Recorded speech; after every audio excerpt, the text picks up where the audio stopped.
get a link. Ooh, maybe I should have lowered the bit rate. Oh well. You took care of that problem that they've been seeing with some recordings of Rebirth on PC if you use a DualSense, or do you not using DualSense? No, I'm not using DualSense. Okay.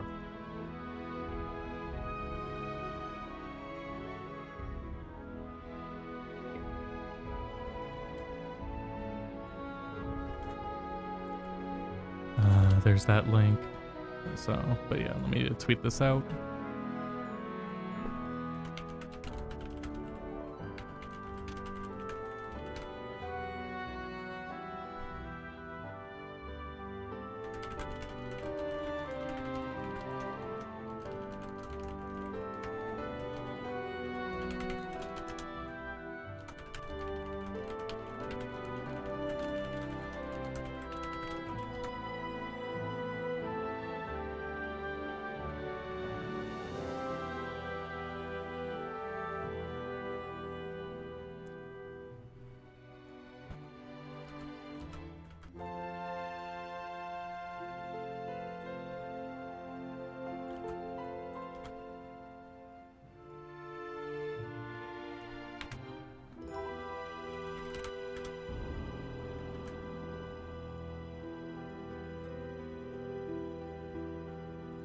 There, alright. I didn't check audio devices. Yeah, it looks like it's fine. Alright, cool.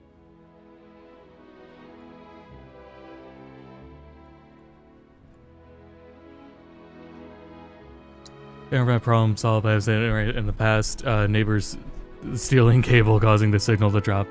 No, we figured it out. The modem was overheating. That's all it was. We put a fan for the. We got a fan there for the modem now, and now it's fine. Apparently, we searched it, and that's a common issue with the modem. It was also in the room with our what is it? Fireplace. Anyways, welcome everyone. Own our own modem, yeah. Welcome to the PC version. We did it. First impressions so far have been really damn positive. Especially compared to a lot of recent PC ports. There's still things to probably like talk about, but like this game doesn't look as good as 16, but the performance is certainly better on PC.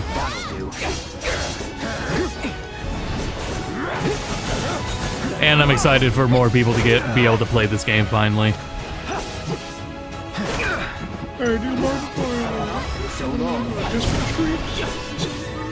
What's up, Phil? One of those Discord streams. I don't know. We're testing if it can handle it. True. That's the thing. I'll see how the performance handles it. Alright, let's do it. Yeah, it looks fine. Here's the thing: is it feels so? For sure, like the cutscenes in this game are really damn well optimized. It's my first impressions were so high, like in the first place, because burp. And the thing I had noticed is a CPU bottleneck in the number of people on screen. Because as soon as we got into Nibelheim, oh, we can't activate these yet. As soon as we got into Nibelheim and all the people spawned in town, it started to run and chug a bit. And then as soon as like turning away from all the people, it runs better. But yeah, up to that point, it was like consistent, like 75, and the only time it's been dipping is for shader compilation. How many do you have it on? Like, what's the number you got? It's set to 10 right now. It's just on the high preset right now.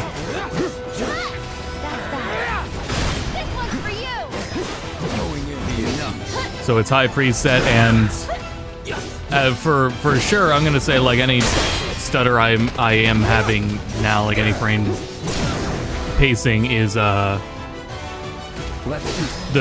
both streaming to Discord and to OBS.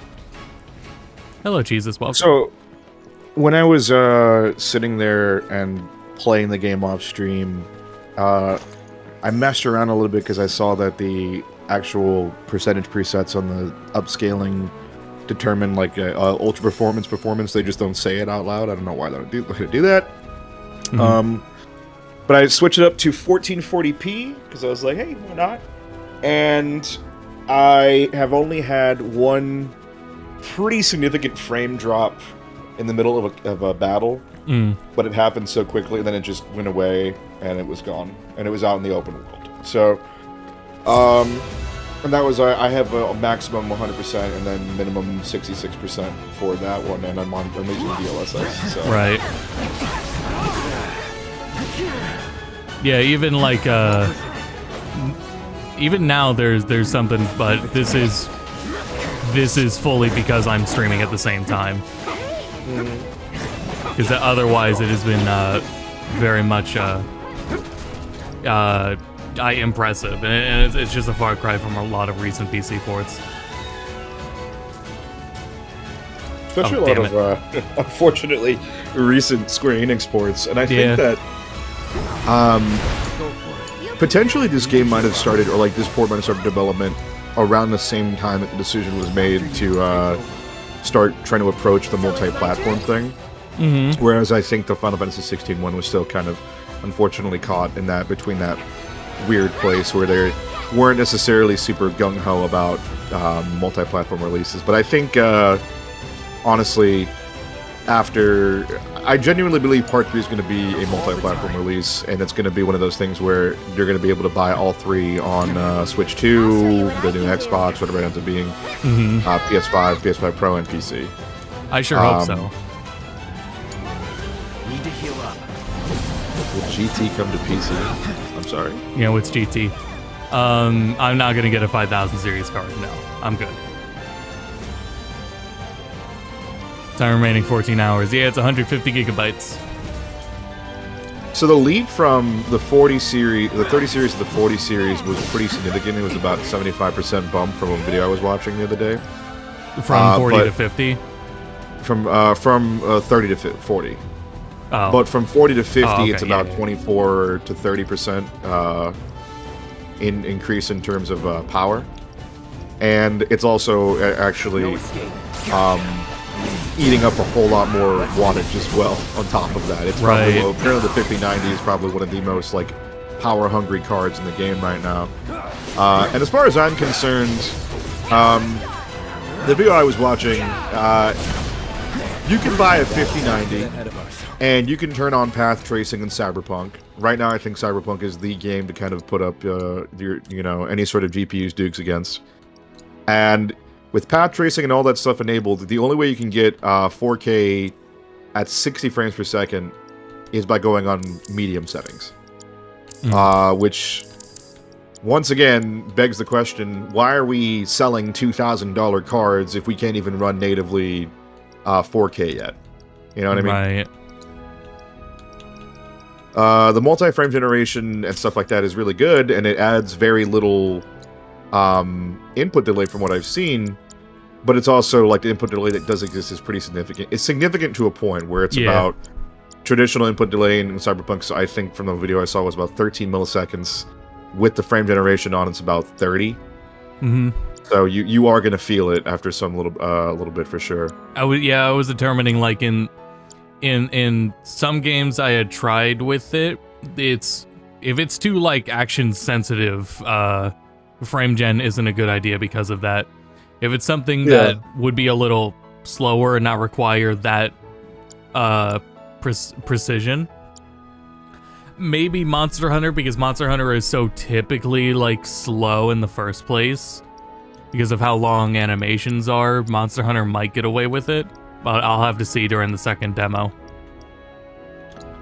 I'm very curious because with DLSS 4, we're not going to get the multi-frame generation, but I think we're still going to get the ability to use it on 40 series cards, which also means I think we're getting NVIDIA Reflex Latency 2.0, which would, no matter what frame generation you're using, bring that latency down pretty crazy, if I think. If I'm going over it correctly, but we'll see. It literally just dropped today, and I'm wondering if there's people doing any tests with that so far. I'm very curious to see what Digital Foundry thinks about Rebirth, because you were right. When I realized it's like, hey, a bunch of channels that I think definitely shouldn't have been given a code to tell us whether or not the PC version was good got a code, so I don't know what the hell that was about. Right. Yeah, but I mean, this, by far, like, it's, for the scale of this game, it's pretty damn impressive. It is Yeah, for sure absolutely. above a bunch of other recent games. I was gonna say, like, it bothered me with, Star Ocean 6's, what is it? The shader comps, you had to consistently keep doing shader comp before it, like, actually stopped stuttering. The other thing I'm saying Visions is, of Mana even had some with the issues, but not as bad. The super resolution, dynamic resolution so far has been really good. But not only that, it's doing everything in its power to run everything natively, right? So you don't even, there's no frame generation that I can tell. Right. So the high frames that it's pulling out are absolutely native, and that to me I think is the most important thing. So that's nice. It's nice that they released a functioning PC port. There's a lot of people talking about how there's not like a dearth of options. I feel like the options that are available are absolutely enough to be able to get this to run on older series cards and whatnot. It is a shame that the 1080 Ti guys are finally been put out to pasture. Yeah. That's been pretty hard to see people on Reddit going, well, that's it, folks. We're just not. They're not gonna let us use it without DX12. So. Yeah. I notice I have a much easier time just, like, not moving the camera, but if you're gonna do, like, full 360 swings, it's gonna drop.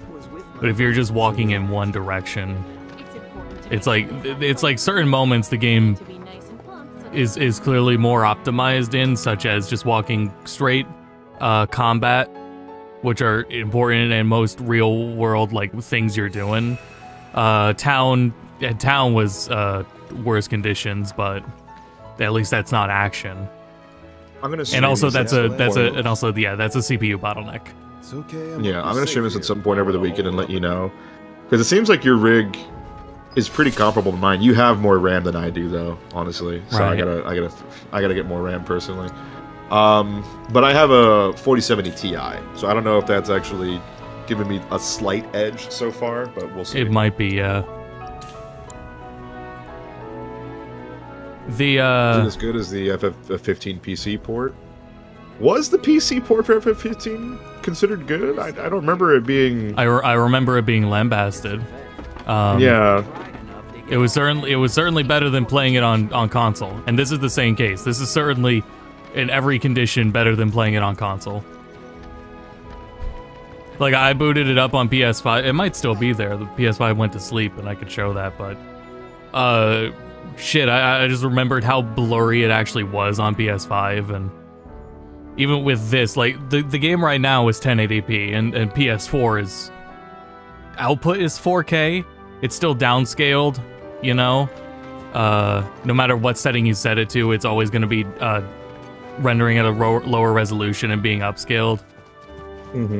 On PlayStation. I'm honestly wondering if a lot of the things that we're seeing are kind of just like hiccups from Unreal 4, and I'm wondering if Unreal Engine 5 is going to handle any of these like load-in issues and aliasing any better. I'm pretty much of the mindset that they're going to definitely start Part 3 development on Unreal 5 if they haven't already. There's really no point in not doing so, I think. Yeah, they put in an interview to say, saying it's 9 months into development now. Okay. And script is done. So, okay, so that means we might see it in the next 2 years if their fucking dev timeline keeps going the same way it does. Because I also, like, and people are now going to see this and it'll make more sense. This game is fucking massive. You go under and get the impression, I'll say you go in and get the impression that they're making a game to successfully do what they want to do. They want to make a game like on the scale of like a Xenoblade, and it's like, could they have done that? Yes, they did that. This game is fucking massive. Easily 100 hours at like, it's 100 hours, and I did not do the very last things of it. No biggie. But it's 100 hours on PS5 I have. You know someplace we can hunker down? The thing with Xenoblade games too is that they benefit largely from, honestly, a lot of the exploration in those games are just you walking over large swaths of land that goes on for miles and miles. Yeah. So it's big, but there's not a whole lot of detail. There's not a whole lot going on in these worlds. Whereas this world is incredibly detailed. There are dozens of structures that once you finally get to the final chapter, everything seems to be running at the same exact time. You could take your vehicle from one end of the Earth to the other in this one, and everything runs pretty much flawlessly on the PS5 version. So I'm assuming the PC version is going to just do better. I think that like the only other game, well, there's basically two games that I think reach this same level of ambition in terms of overall detail. Probably Breath of the Wild and Elden Ring. I think Elden Ring definitely is the one that goes toe-to-toe with this one, Yeah, whereas Breath of the Wild is it kind is of the more just up there. issue. It is literally up there with those, yeah. That's what because you know what that is? That's too much content. This game has too much content.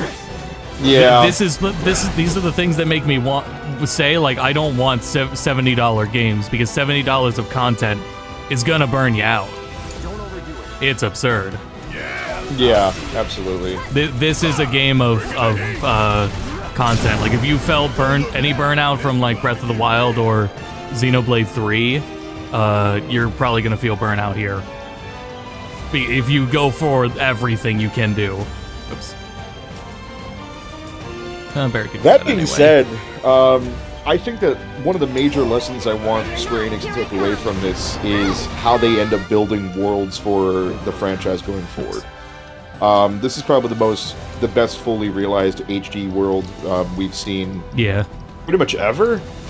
Yeah. I mean, 15 was pretty close. 15 had a lot of cool stuff going on in it, but in terms of like overall creativity, 15 kind of just utilized a lot of structures that exist in the real world, and there wasn't a whole lot of creativity going on, I think, with just the way that the environment looked, right? Whereas Gaia looks amazing in this. There's so much like different variety in just from the grasslands to the deserts and everything.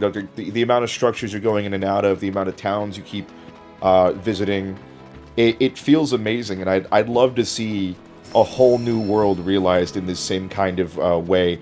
Maybe not with the absolutely insane amount of content that's available, but just the ability to just I love that it feels like they found a way to finally make the overworld maps feel like they're tangibly, you can walk across them, and this is like almost like a one-to-one. It's amazing. Right. Because it's such a steep goal, because those older RPGs are open planets, and this achieves that goal. It's an absurd scale. So the point of bringing that up was, it's possible this is so big that 3 might not be as big. Like, it would be really hard to go larger than this. Well, they've got to add a couple of areas for sure. The northern crater is going to be a big thing. I think the two big things are going to be whether or not Midgard just ends up being a section that you kind of look at, and what we're going to be seeing is the world sort of expanding outward to allow for, because the Highwind, when we see it, is huge. That model is what I'm assuming the end game model is going to be in Part 3, and we're probably going to get access to that. Now, the question is, are they going to just do just the Highwind, or are they going to actually go as crazy and actually bring Submarine back in? And honestly, with the way that Rebirth is right now, I genuinely believe that that's 100% in the talks, that they are looking into bringing not only the Highwind for Part 3, but also the Submarine to create pretty much the quintessential Final Fantasy experience, which would be amazing. There's been a number of elements that are so like faithfully represented. If you go from like take the Calm, everything from like Calm, there's some scenes in there that are almost uncanny from how one-to-one they are. I had felt that originally going through. There's some things in the game that are so faithful they might be seen as negatives. But I mean, shit, it's just impressive. If you're happy with long games, then good for you. You just got an excellent treat in this game. Yeah, it's wild.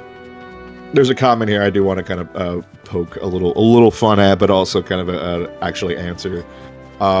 Game is too long equals YouTube content creators and reviewers. Regular people who don't play 100 games a year are happy with long games. Well, all the games I play are that long too.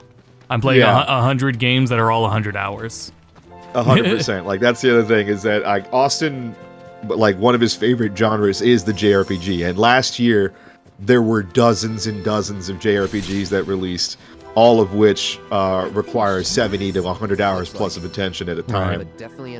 It could be a little. And Mojal's been here, so he knows what's up. Hard to imagine. Yeah. Battlefield. I was just looking at that and I was like, that seems a little rude, but I'm kind of like, I do want to like preface with saying, maybe it's the misunderstanding is that we not necessarily don't want the content, more so as it is just like, I think a lot of people who end up playing Rebirth agree that they did go a little too hard in the paint. There was too much going on to the point where a very big criticism for this game for a lot of people is the quote-unquote absurd amount of minigames, which honestly, I don't think there's that many.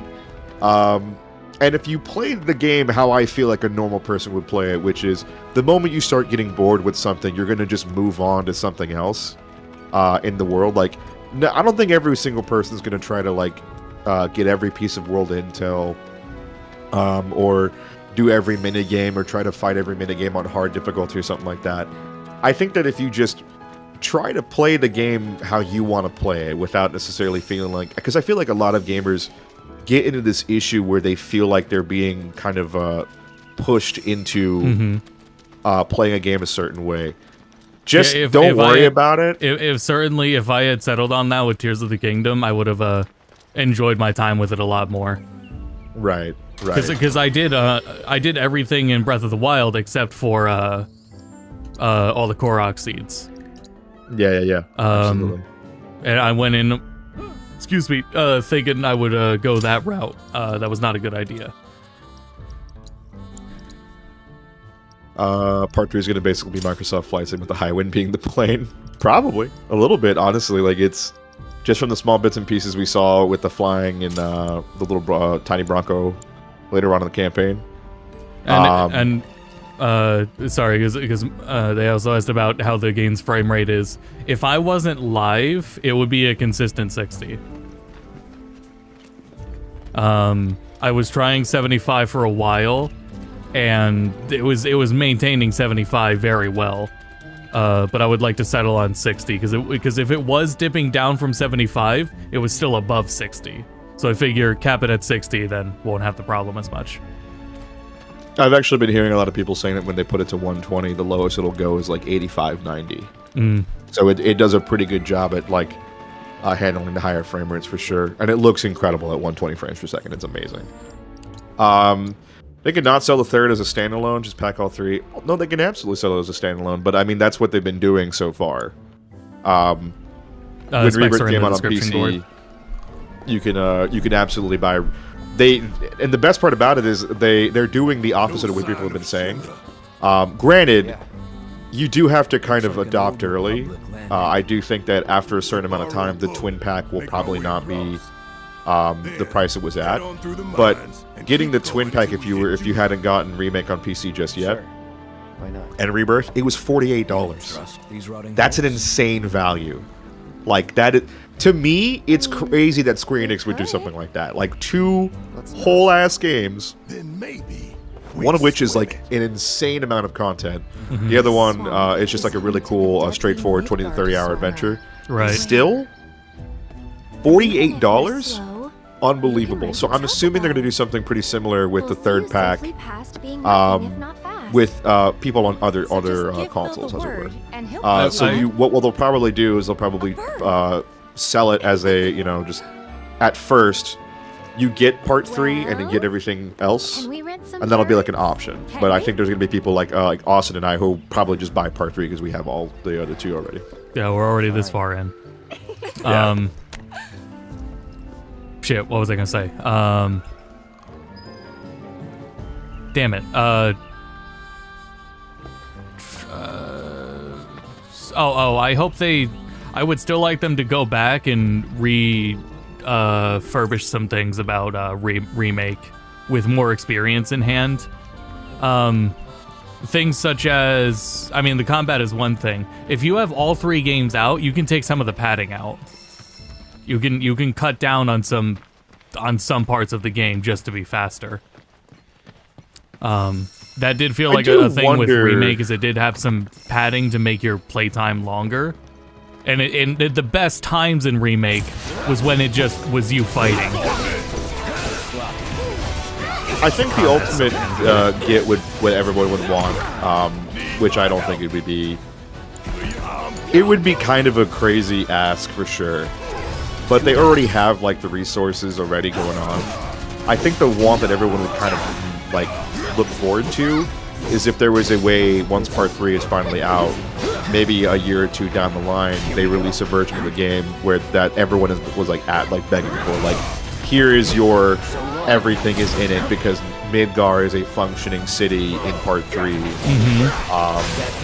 Then we got the open world that's functioning, and it's going to have the same kind of expansion that it did in part 3. I think that'd be really cool. It would probably be way too much money on top of everything, but it's possible. It's 100% doable if they really give a shit. I wouldn't put it past them to like say no to that, because this is already a Herculean effort in and of itself to do this. But yep. It'd be really cool. But yeah, those are more. I'm trying to think of what I'm trying to remember what any of my criticisms were.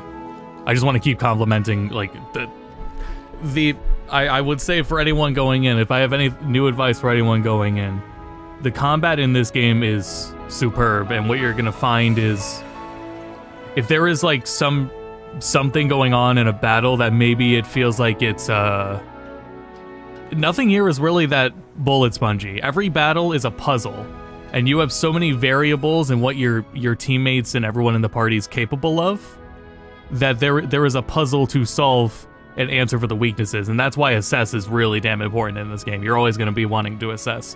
Also, the game just froze when I paused it, so I gotta close it now. That's an issue I've been having. I don't know if anyone else has had it. I had like a small issue with that, like once or twice, because I think it's loading the in-game scene. Oh yeah, I waited minutes and it didn't do anything. Well, yeah. Yeah, sometimes it'll hang on a pause screen or loading screen. The party AI is better. Yeah. Do everything itself. It is better. But you will want to. I still think you will. They build ATB on their own certainly a lot better. There are also better ways to make them build ATB. Yeah, there I still are think actually, that the game is like there were some like some of those like program battles where I was like dependent on the AI doing their thing and having the certain amount of ATB by a specific time, and most times they did. Yeah, you can go ahead and just keep running the stream just for the sake of the stream. I'll just watch on the here. All right, appreciate it. On the background.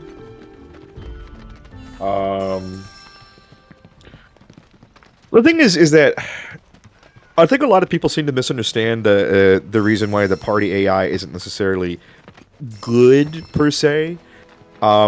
There's a reason behind it, because back in the day, they're trying to basically simulate the idea of you still controlling all 3 party members.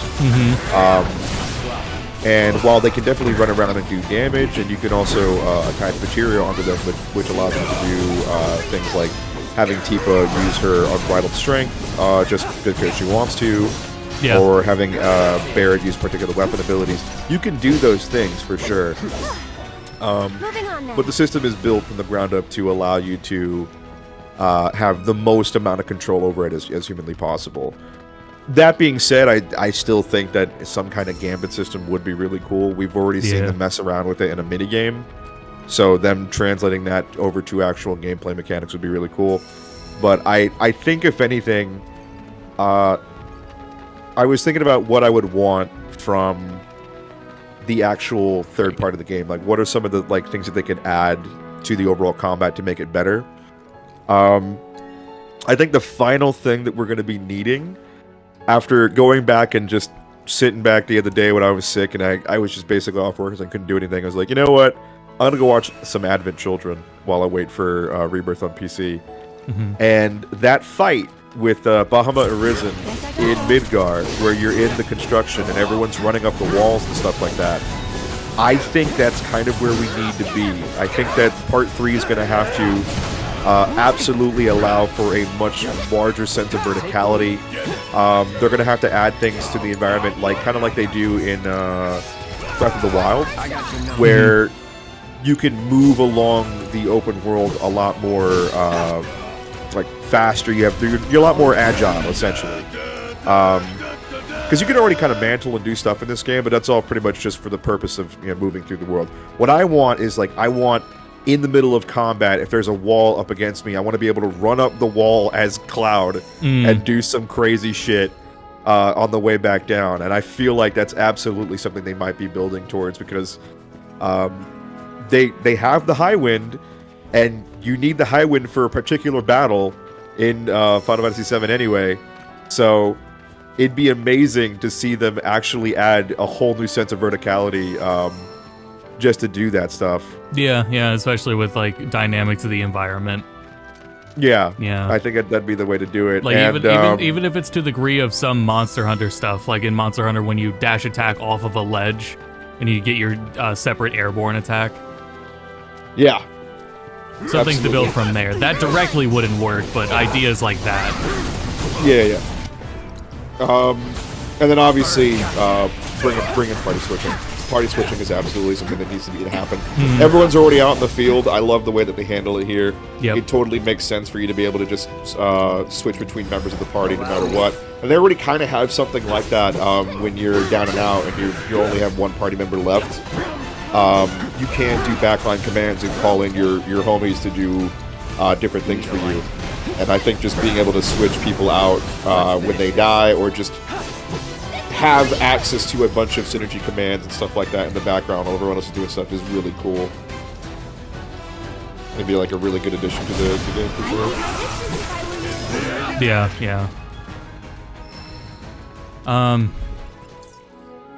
Add Jiggle Physics to Kate Sith. Yeah, we'll get that. Trust in the plan. Speaking of Jiggle Physics, Ninja Gaiden 2. Yeah, I might stream that next week. That was a pleasant surprise. I was playing a little bit of Ninja Gaiden 2 Blackout, or while I was waiting for the stream. That reminded me that Ninja Gaiden as a series, I think, wasn't the best action game for a reason. Because Ryu Hayabusa, it feels like I'm using character action tank controls in Ninja Gaiden 2. Yeah. And they did not change anything. It is basically just a redressed version of Ninja Gaiden 2 with all of the warts of the original system as well. And even on normal mode, those enemies are unstoppably relentless, and they barely let you get a word in edgewise, and it's honestly not that fun. If I was gonna say I needed to go back to my own videos to remember. I may be thinking of Yakuza, where the enemy aggression and how often they do actions is tied to frame rate. But no, it should have been originally 60 anyway. I think I'm thinking of Yakuza. If that's the case, I'm going to be kind of upset, because I did switch over to the 120 FPS option, and if it literally is just a I gotta have a worse looking experience just to be able to get a worded edgewise. Yeah, I can't cause, like be sure of that. I would have to literally go back to my own video to remember. Right. Because I've never played Ninja Gaiden 3 Razor's Edge because I was like, okay, I gotta know if they made controlling Ryu better in the next game. And I installed the Master Collection. I went through it again, and I was like, yeah, kind of. Like, they definitely took lessons from 2, because it does just feel infinitely better. The enemy aggression is still awful, and the camera's not good. Excuse me. Yeah, there's a really cool flow to get into. I would have to see more of excuse me, the high level gameplay, the flow that they're able to work at is really cool to watch. I'd have to basically find a combo video, because as far as I can tell, I watched I was like, let me load up Ninja Gaiden 2 Master Mode, no damage run or something like that. What would that look like? And it just ends up being people doing the same moves over and over and over again, and I'm just kind of and it's a 7-hour run. And you have to be incredibly patient, because on Master Mode in the first level of Ninja Gaiden 2, they also just have dudes constantly throwing explosive kunai at you the entire time, and it just looks like a visual mess. And I was like, this doesn't look like fun at all. I don't know why anyone, a part of me was kind of going back and going, am I got rose-colored glasses? Because I played Ninja Gaiden 1 and I thought it held up pretty well, but Ninja Gaiden 2, I remember not liking it when I was younger, and I still don't like it now. Yeah, I did at least enjoy 1 because it had more deliberate gameplay. Yeah. But yeah, I felt enemies that weren't as ridiculous. Yeah. 2 I think is a bit. I think it's just Itagaki just wasn't very good at balancing anything, to be entirely honest. It just wasn't. But it is cool to see, and the dynamic direction of 4 is also pretty cool. Maybe that'll work to the benefit of having Platinum on the project. Well, I can already tell from just the small bits and pieces of gameplay that we saw. I mean, the camera in and of itself is a much better camera for a character action game. So yeah, very much looking forward to that for sure.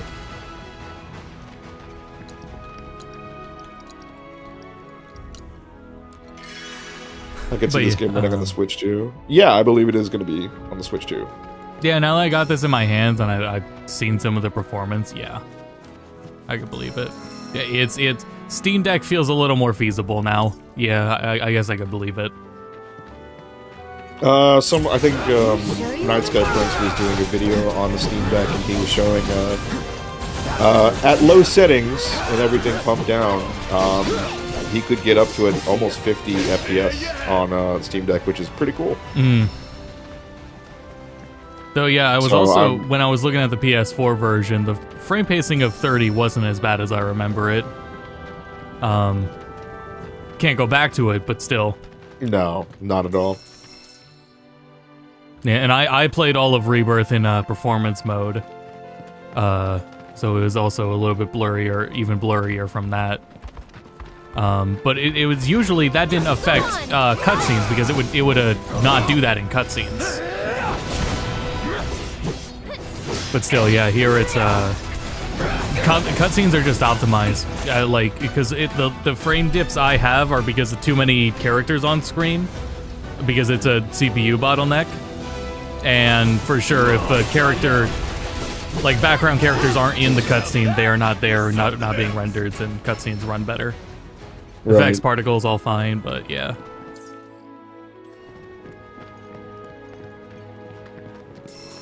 And yeah, it's the performance has even been a little better since not streaming on Discord.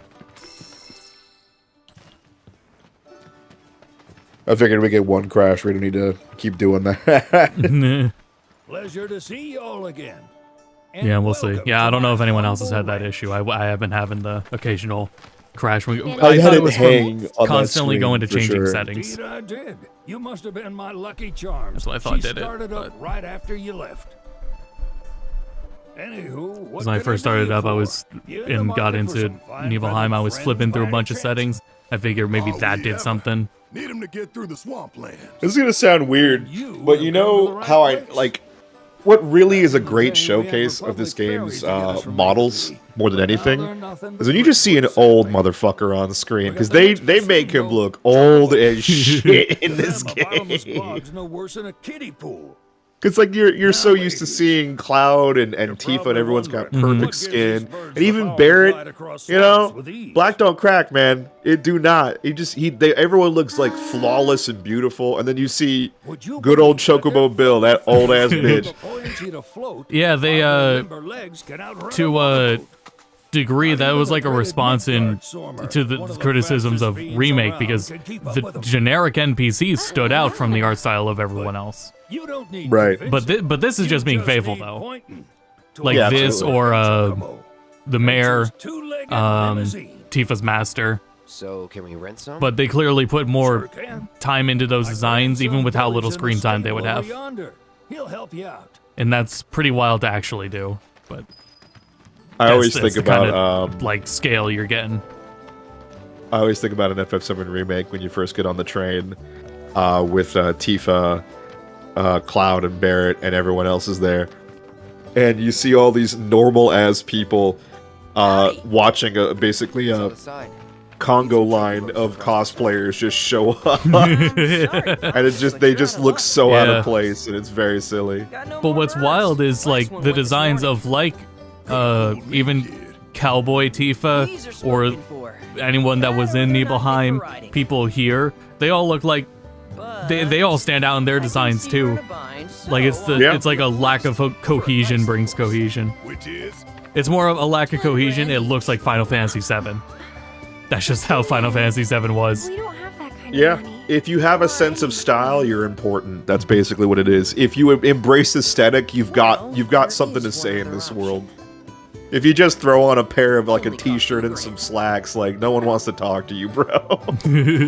Is what a scoundrel might say. Yeah. I will say, the one kind of like weirdo part, and I don't know if how I'm not gonna get into like super hard spoilers clearly because I'm sure there's people who want to play the game. But when we get to Nibelheim later on in the game, that kind of like weird, almost like Handmaid's Tale approach to that village they do is, I think, the most egregious like tonal shift in terms of aesthetic I like throughout the entirety of the game. Because it isn't even implied during the Nibelheim incident that everyone dressed like that in there. There was like one person who gave you a sandwich who kind of had that whole get up on, and that was about it. So I don't know. I just feel like that was just how weird FF7 was. So Yeah, because when you and that's the thing about doing a remake of a game that didn't need to answer those things before because of how small it's small and fast it could move. Just because dialogue was simple text boxes and simple animations, and then you think of how to expand that, and it has to be a full explorable 3D environment, and suddenly you've got to do an exponential amount of world building. You need a whole Ultimania that's wildly more in depth. So it's like, how did everyone dress? Why did they dress like that? Those so on and so forth.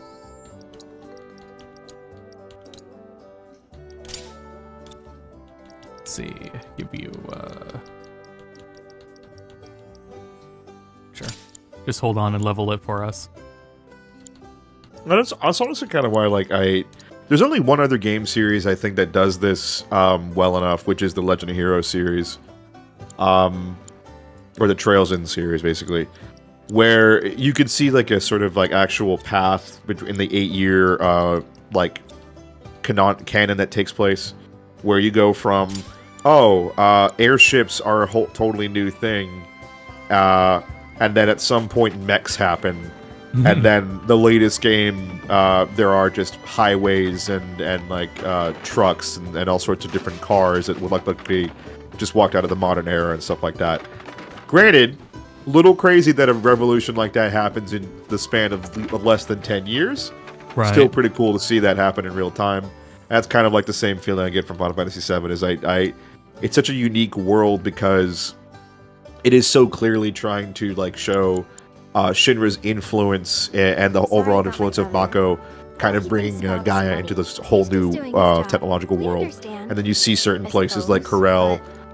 Calm is considered like a vacation city, essentially. The big old like, oh, this is where people come to go see like the wonders of Mako and how it can actually, oh, the land around us isn't spoiled.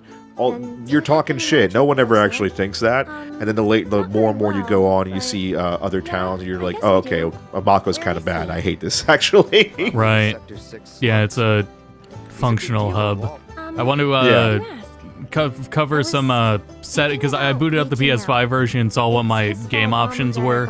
I'd point out a few settings there once we get back to it. I'll go through it. Don't tell anyone. Sam's one of They added a cutscene fast forward feature, which is interesting. They said part 3 is just going to launch with that right away. No pressure. Also, if you so be sure to hand It was a thing where I don't get it, but there are people that just watch game cutscenes sped up. That's literally what it's for. You know, the way people will watch YouTube videos at 2x speed. That was having access to the cutscene like fast forward was the only way I was able to actually get through the entirety of the Trails series. Yeah, for Trails that's fair. Yeah. Difficulty. See, these are good things to if anyone's hopping into the game. Difficulty. If you do dynamic, it's going to adjust the difficulty to level scaling. That may seem like at times to make it easier, but you are going to outpace the level of things on normal if you do a lot of content. So it keeps it a little. Once you start over leveling where you would be in normal, it then keeps being engaging. I kept it on dynamic for most of the game, just to do that. Would you turn it off? I didn't turn it off. It's on the whole time. I started the game on normal and then I swapped it to dynamic. Okay. I think after Midgar's Zalem. I played all on dynamic up until a certain set of boss fights for the final piece of world intel, where it requires you to go and fight several summons back to back. And I said, I'm turning on easy mode. I'm not doing this. There's one fight in particular that I was like, I can't. This is the worst. I cannot do this. I switched it to easy, got it done, and then went back to dynamic. I was like, all right, okay, I'll fight the bigger boss at the end of this fair, but this fight is not good. I'll catch up, Brad. My PC specs are in the description. This is at 1080p, and if I was not streaming, it would be maintaining 60. The only real stutters are introduced when in towns and there's a lot of NPCs around. Interestingly, even turning down the amount of like NPC spawns like this setting, characters displayed and shadows displayed, that doesn't really fix it as much.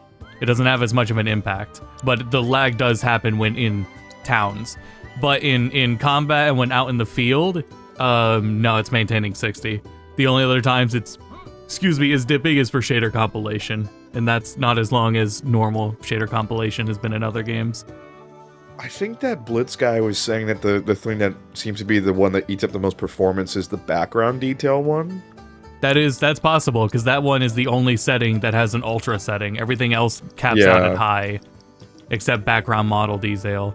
And I noticed that too, but for the sake of the stream, I just wanted to leave it on the high preset to show that off. Right.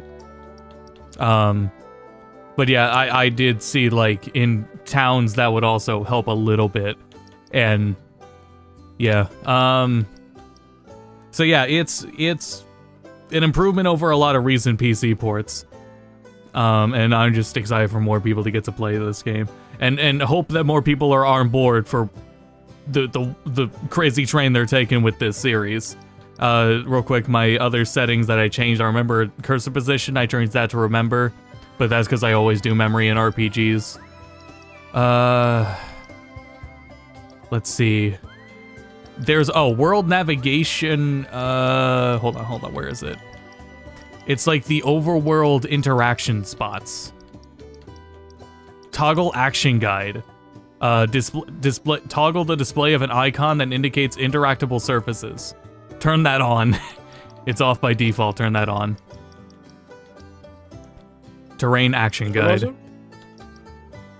So it shows up like things on the overworld that you can interact with and climb. Oh yeah.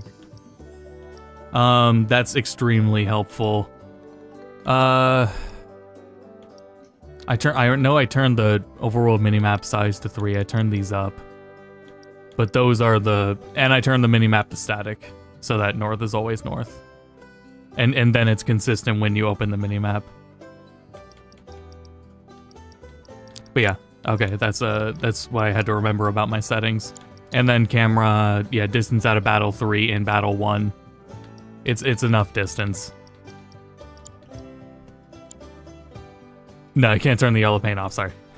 Too many people in QA made it stay there permanently. Blame them.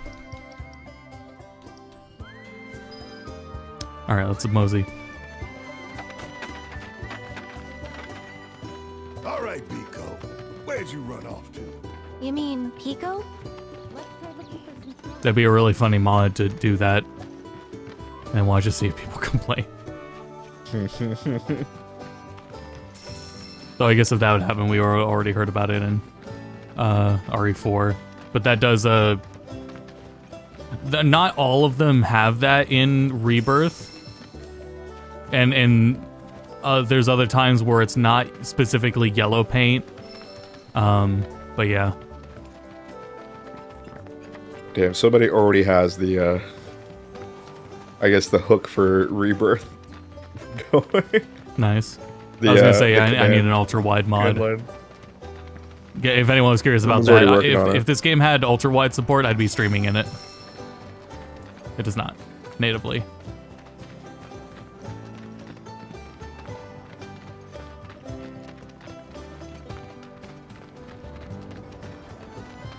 Bingo. Yeah! Come on, y'all. Let's go bag us a chocobo. Yeah, I did when I was looking at pulling my specs up and looking at the temperatures. It's pushing the CPU Hey, quite a bit. You know we're not here to kill him, right? Yeah. People are saying here that DLSS 4 is looking gorgeous and perhaps even a little better than DLAA. Saying seeing DLSS quality mode look easily as good as DLA used to look. Definitely worth the DLL swap if you have the hardware. Yeah, so I did actually throw the DLL into this, and other people have reported trying to do the same thing with other games. And in those cases where people have done it, the performance is worse. Oop. I gotta pop up here. There we go.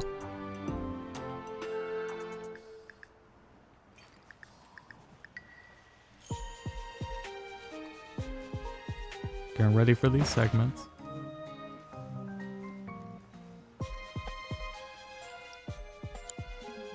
I would like up to pull the tutorial guide to remind me, because I remember how to do the first ones. I don't remember how they want me to do this one. But that's alright. This chocobo catching thing is something you'll be doing consistently, because you had to catch chocobos in the original.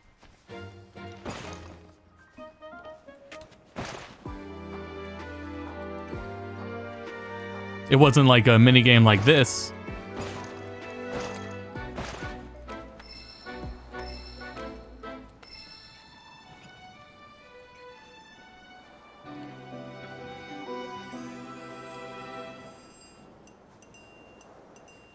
There we go.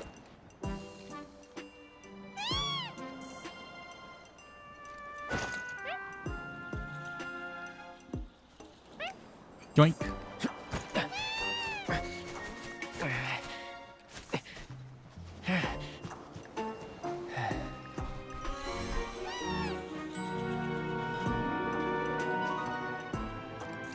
All right.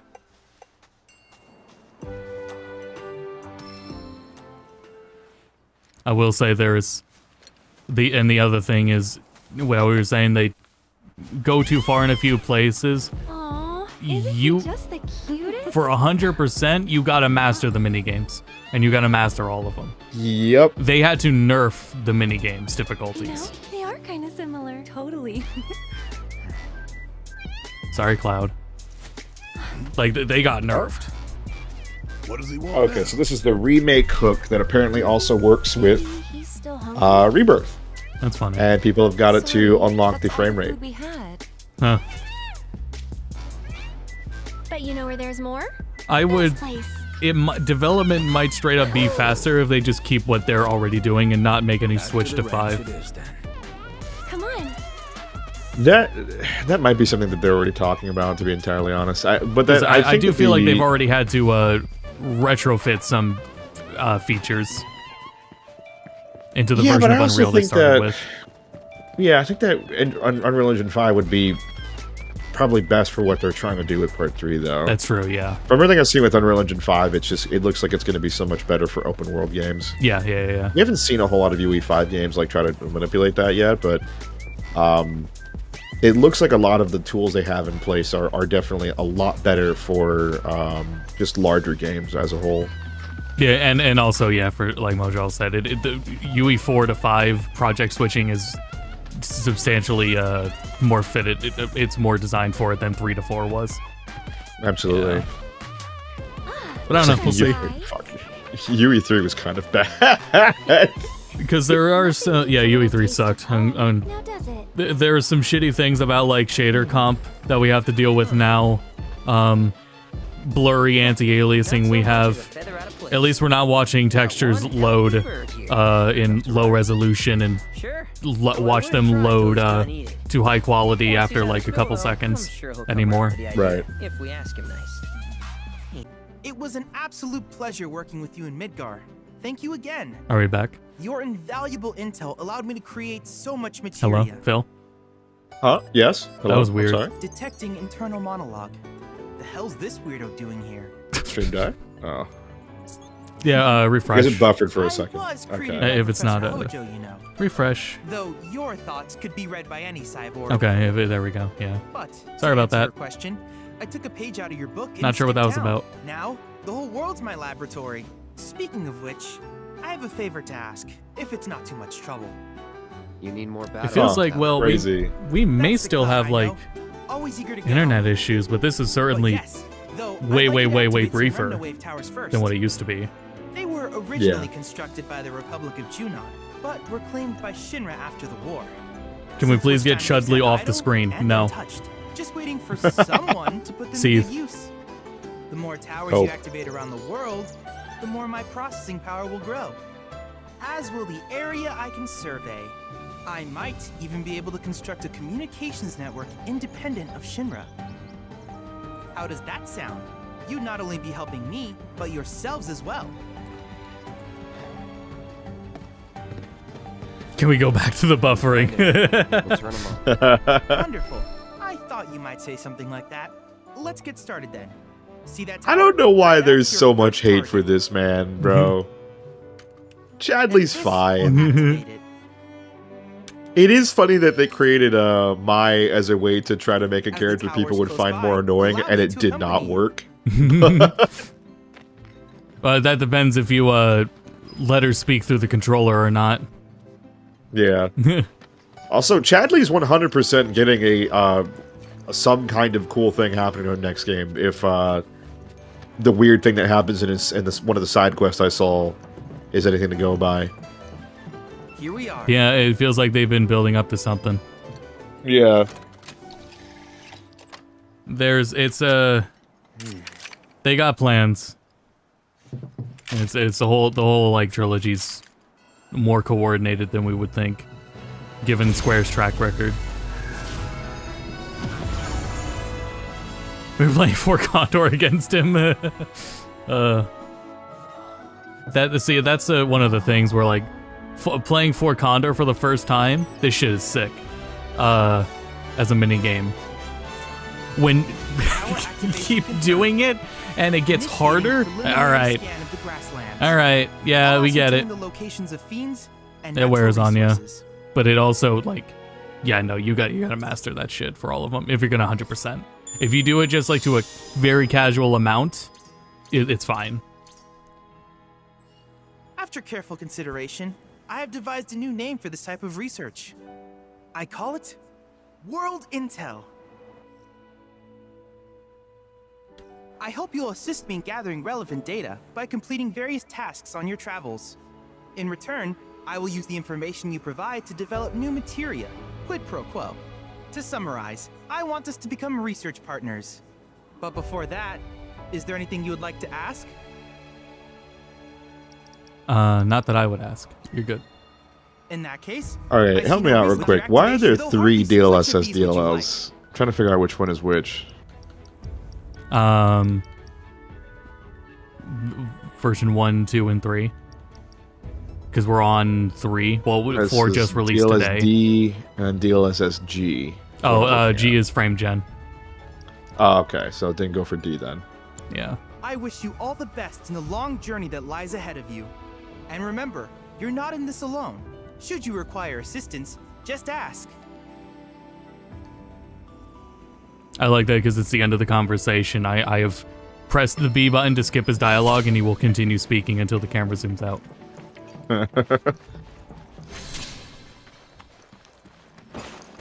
Dragon Quest 3 video. I am still on break, but I still have I have finished the game and I have all my save files archived.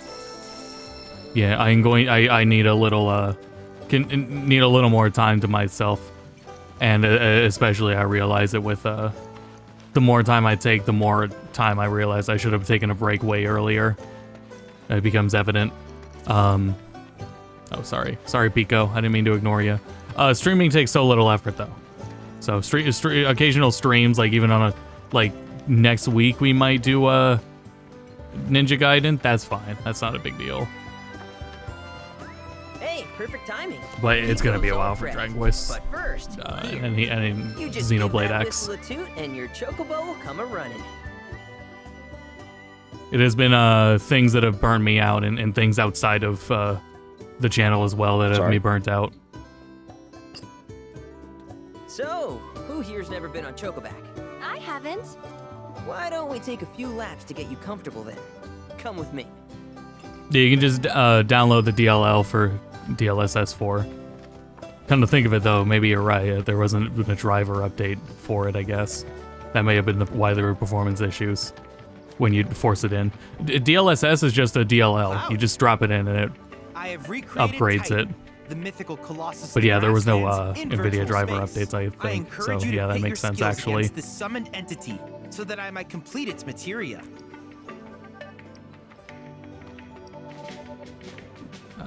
No, we're good from there. I wish you all the best in your ongoing hunt for world intel. That's great, Chudlet. All right. Thoughts on these games? I gotta start them. I gotta get into them. I will for sure be playing them at some point. Here's where we get our birds in shape for the races. What races? The gold saucers, I mean. They're a big deal in our community.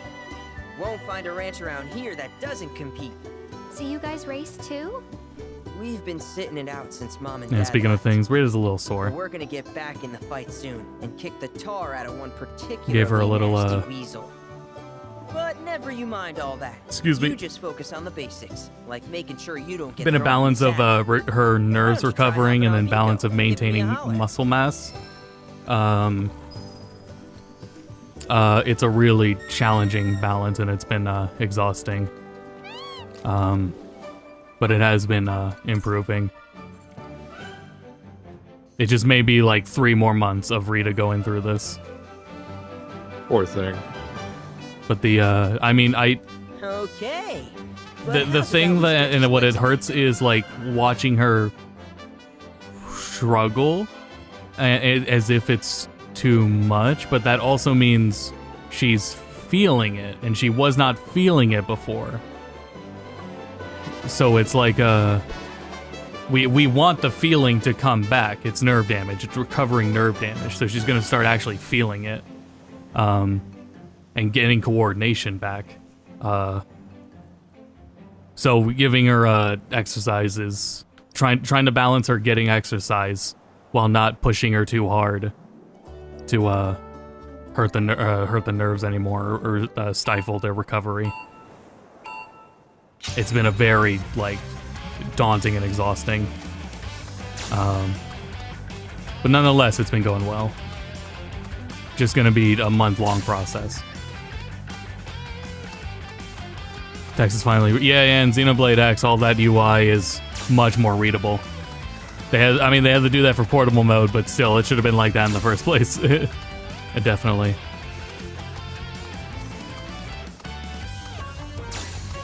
I don't know. I was the things I read about DKCR HD were from speedrunners, so I don't know how like applicable that is to the casual player, because it was a few levels have frame rate drops. The game has longer load times than on Wii. It wasn't done by Retro. The port wasn't done by Retro. So that's one thing.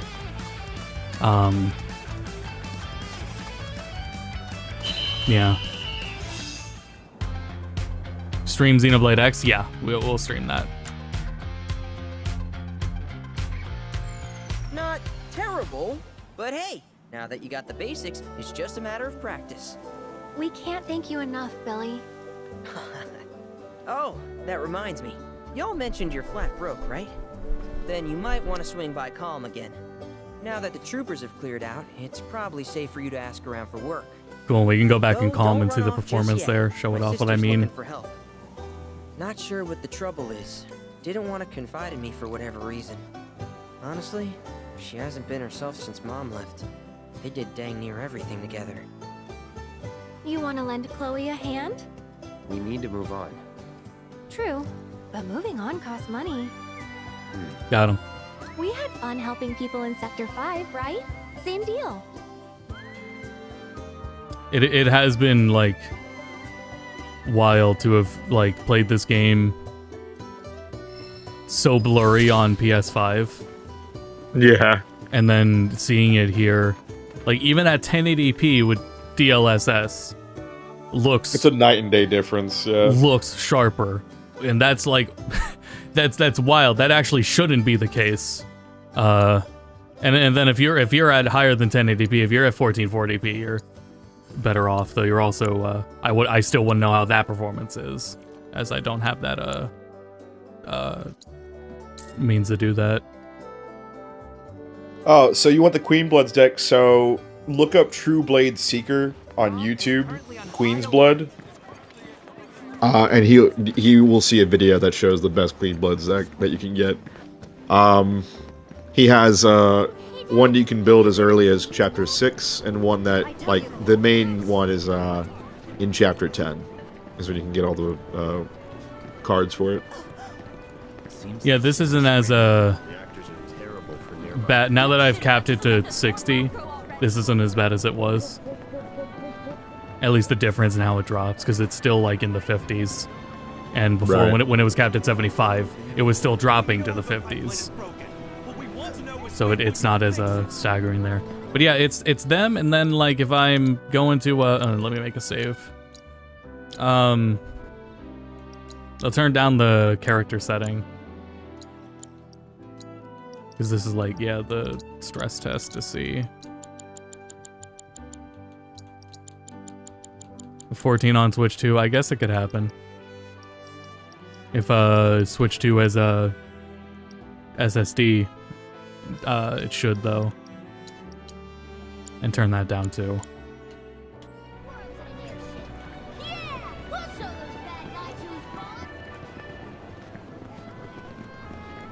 Yeah, that's better. My fridge is busted. It's been making awful noises. It might even be better with if I wasn't streaming. Yeah, that improved it. Yeah. I would keep that off. I would keep it like that actually, let's try turning these back up. Even on low, if you do low, it sets these settings to 2.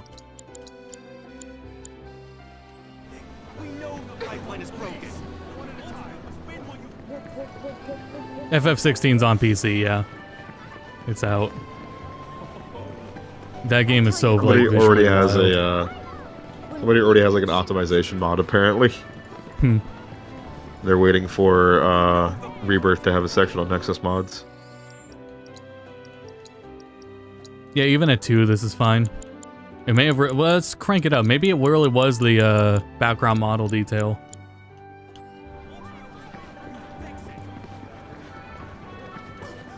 Seems like Shinra's rambling. Get Shinra to... We're working Nah, it's a little column A, little column B. Still, I mean, it is also impressive because we know how when I stream PC ports, how things can happen, right? Like, some games will struggle when I stream. This is, for a game this graphically intense, this is the least troublesome that any of them have been. Power grid back online.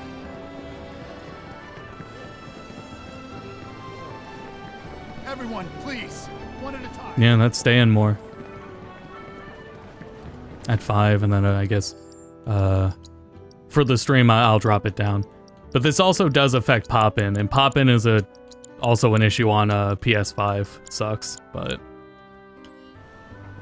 Reactors are terrible. I tell you, the whole town will be sticking. pick up some side quests. I don't know if I'm gonna put another 100 hours into this game, but it does feel damn good to play it again. Never mind. Its combat is so good. We're more like demolition experts. Nah, no Infinity Nikki from me. How can you make jokes at a time like this?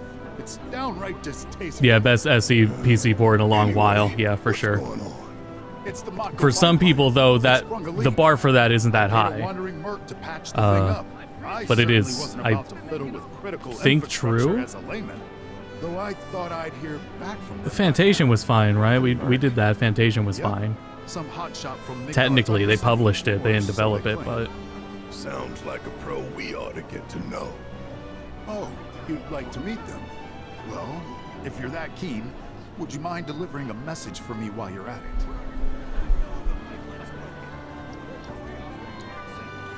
You will? Capital. Oh, I haven't introduced myself. I'm sure. Oh, that wait, I need to go mercenary find the is funny fine one. asking them. We're the funny working as hard here as we down. can to get the power grid back on. Let's see. Down this But I way. think you're the only one who's made a name for themselves in the Undercity. So you don't know who he was talking about? Nope, not a clue. You're the only hotshot I know. Every cutscene being voiced is insane. Or every side quest dialogue being voiced is insane. Here, this guy. Breaking news at this hour.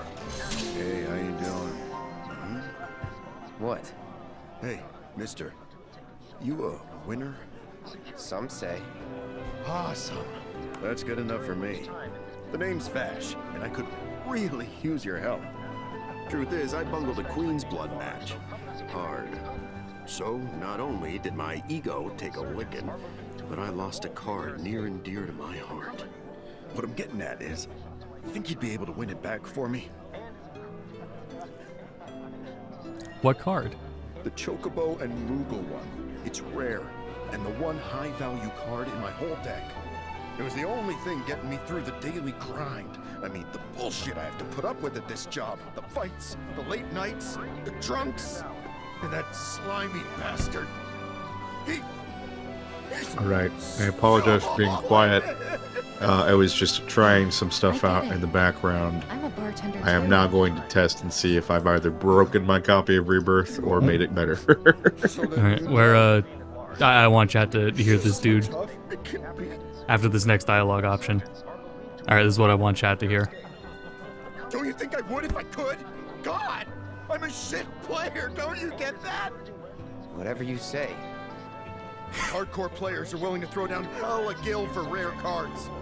Please, I'm begging you. You gotta. Wish I get had it turned back up. before that asshole tries to sell it. I wish I had it turned up. He puts his heart and soul into that line. Oh, thank you. Thank you. But first,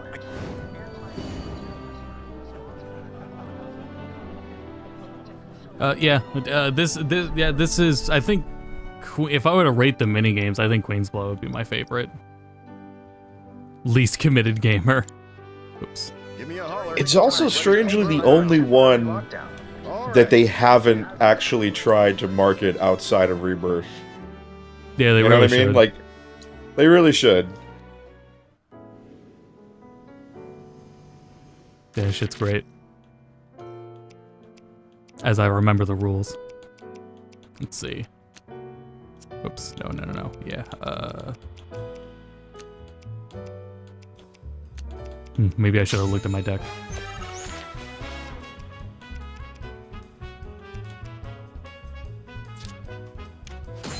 Oh yeah, DLSS 4 is like infinitely better looking. Holy hell. Nice.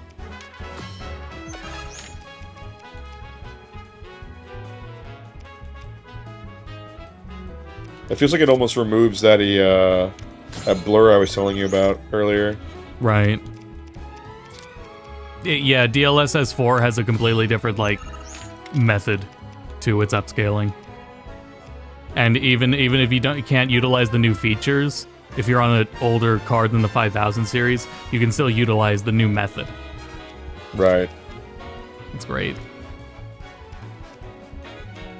I think I'm running at uncapped frame rate. It certainly feels like it.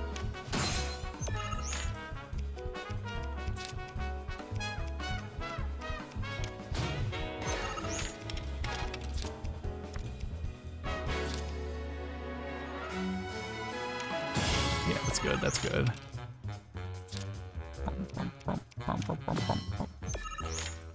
Dick. Oh, shit. Oh, perfect.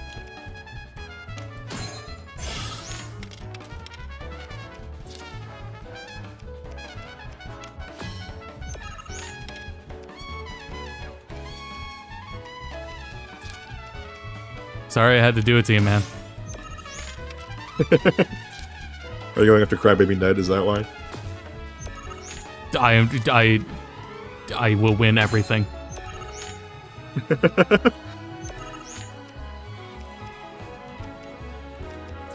Shrimply just win.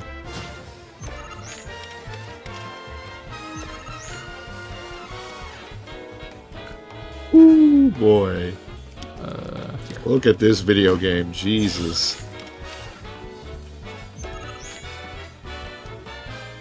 How did we play the PS5 version? I don't understand it. I don't get it.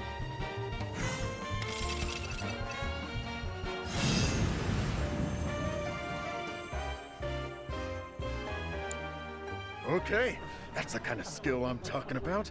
You'll beat Virgil, no prob. That's the guy you got. Yeah, Full of Pokestone Part 3. Ah, I see. That's interesting they directly addressed it, though. That's cool. So, maybe we'll see something later. Come straight back. I'll have a special cocktail waiting with your name on it. Got this great recipe. I've been itching to try again. During which time it was placed under a temporary lockdown, which has since been lifted. Just, schmove out.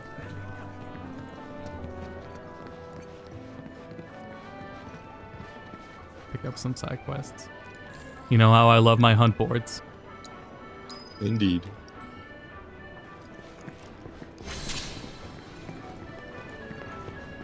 Actual tabletop game, that'd be sick. That should be a collector's edition. All 3 games, and it also comes with Queen's Blood. I think I would buy that. Listen, I think do you I'd know be how hard I would buy a fucking Fort Condor game board? That'd be so silly. Yeah. Alright, that is from me. I'm very excited.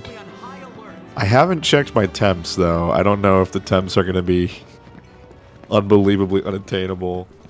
So far, everything seems to be like running just fine. And it's just a borderless window, and I just keep alt-tabbing and everything's okay. But we'll see. Go back to the stream. Yeah.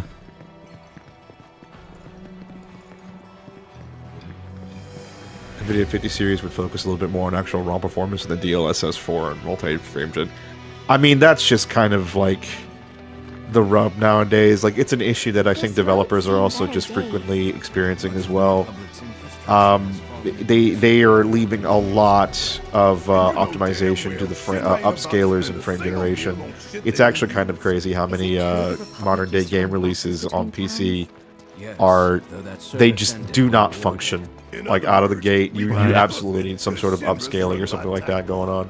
Thankfully, FSR, I think, Fun exploring the great outdoors. is You do you. not open source, but you could use FSR scaling on pretty much every card, regardless. Yeah.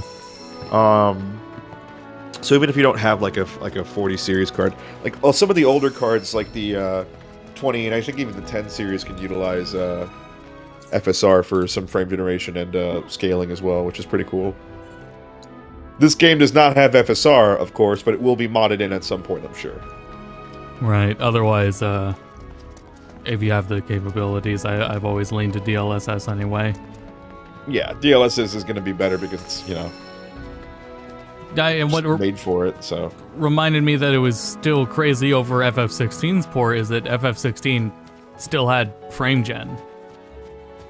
And this does perform better than that with frame gen. For me. Yeah, which is strange. I don't know. Like, yeah. It's probably because it's a Crystal Tools problem. Yeah. Because it's not Unreal, so Right. they probably needed that frame gen. It's extremely impressive what they've done with Crystal Tools. But yeah. It almost makes you wonder what the hell Luminous was even about.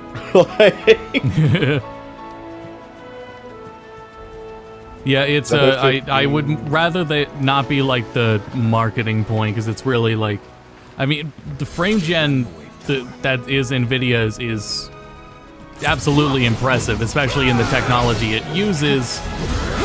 It makes sense how it's working, and looks so good.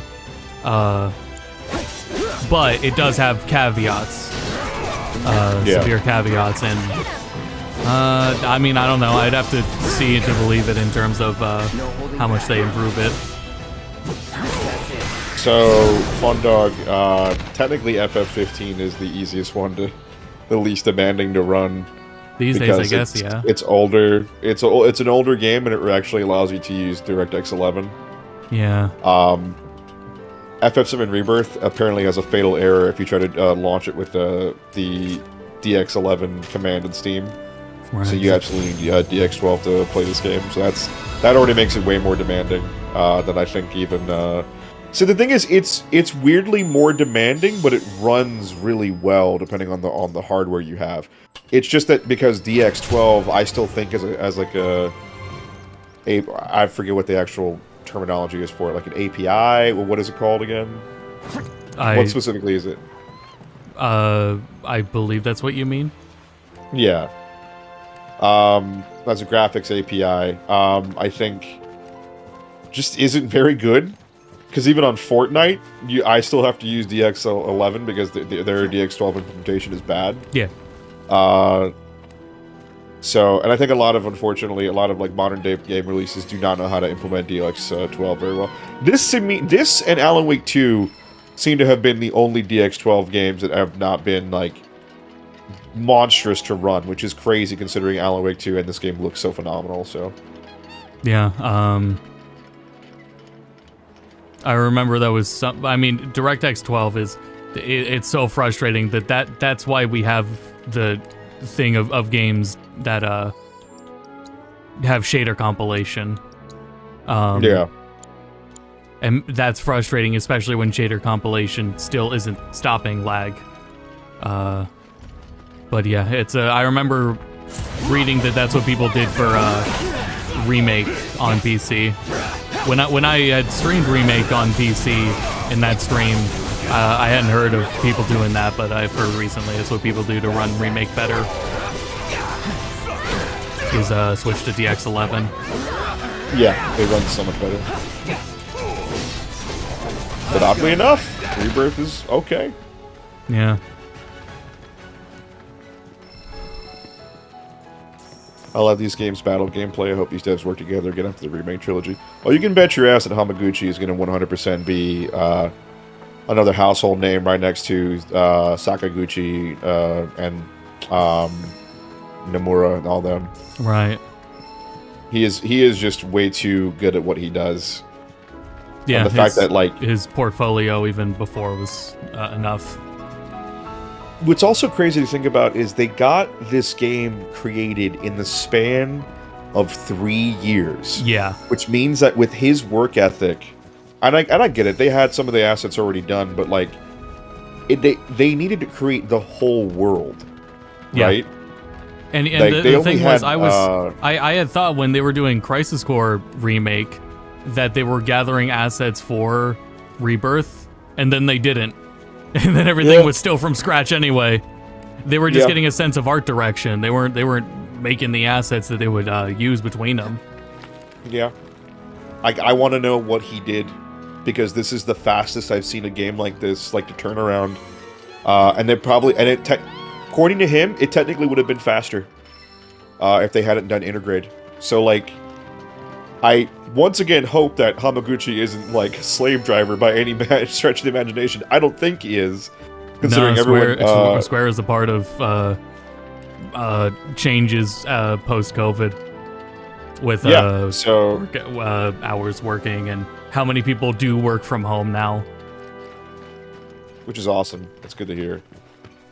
Because I don't 14 know. had more, like 14 and 16 had more problems with COVID than this did.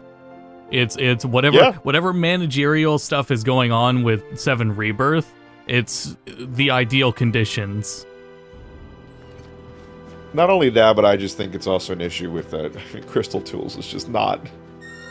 I think it's just, you know. Yeah, because there are problems they should that probably put all their things to Unreal at this point. Yeah, because it's different issues than like what 14 has, but there are issues that 14 has where they're clearly legacy code issues, and not much. Yeah, because 14 does not look as good as 16. So the idea that they were able to pump that much fidelity into an engine like that. Kind of already insane. Yeah. So. FF14 uses Luminous? No, it uses Crystal Tools. Yep. There's only Crystal two Tools Luminous games. Yeah, which is FF15 and Forspoken. Yep. Luminous has been shuttered. They don't use Luminous anymore. There we go.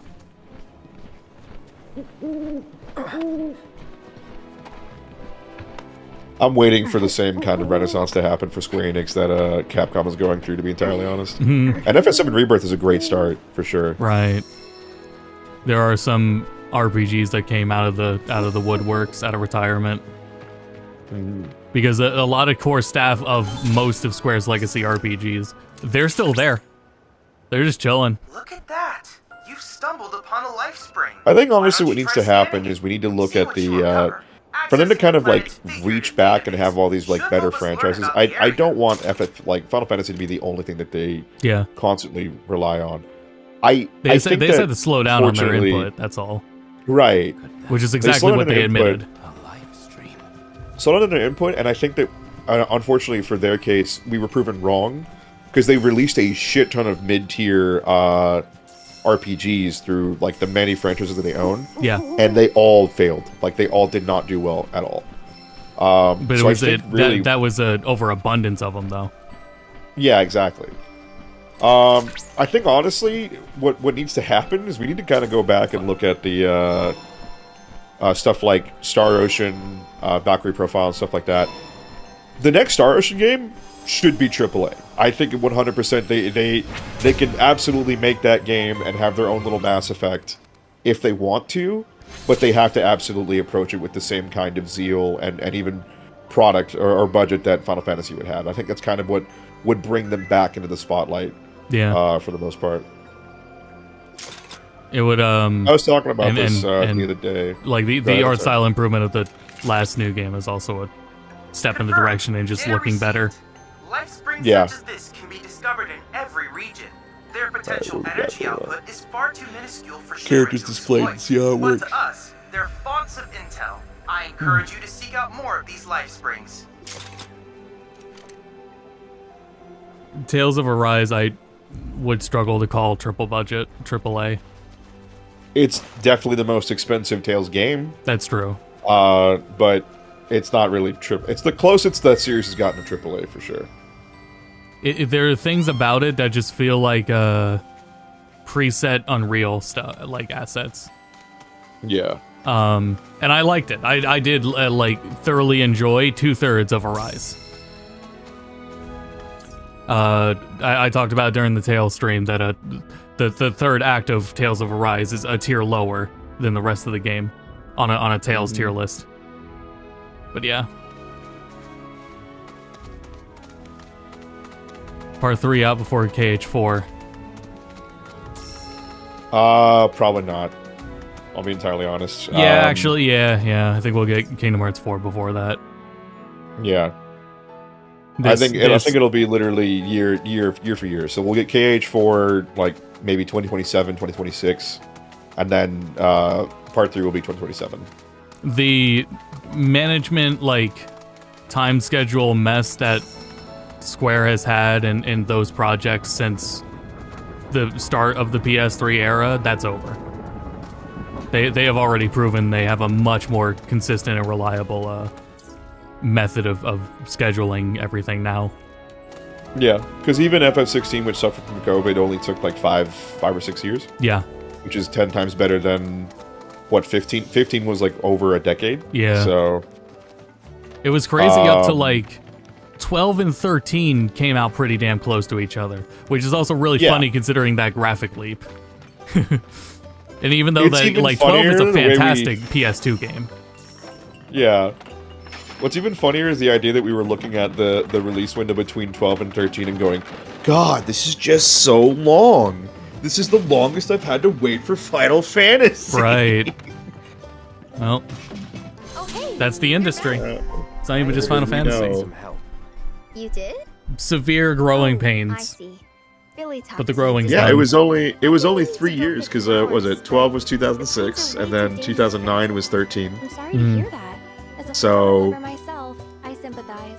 yeah, The thing is, I want to make a and then another mainline single player entry didn't happen until 15, which was 2016. I didn't really bring it up during the stream I was doing with Colin during Tales. And someone was asking about the time of when to start remaking a game. And something I didn't bring up is that there are actually quite a number of PS1 RPGs that got remade on PS2, and the majority of them were just simply never localized. Yeah. But an example would be Tales of Destiny. So much. Like that was a remakes of like PS1 to PS2 remakes were a thing. It's just that they weren't, especially in consideration of like Tales of Destiny, the assets weren't like larger than life 3D stuff like we're seeing in Rebirth right now. It was just moving to a much more better looking 2D sprite. Yeah. Which has me like, if they do anything with Destiny, I guess then it wouldn't be emulation. They would probably build off of that version. Yeah. I wasn't aware until I had researched more into it, because I had browsing some older console libraries for RPGs.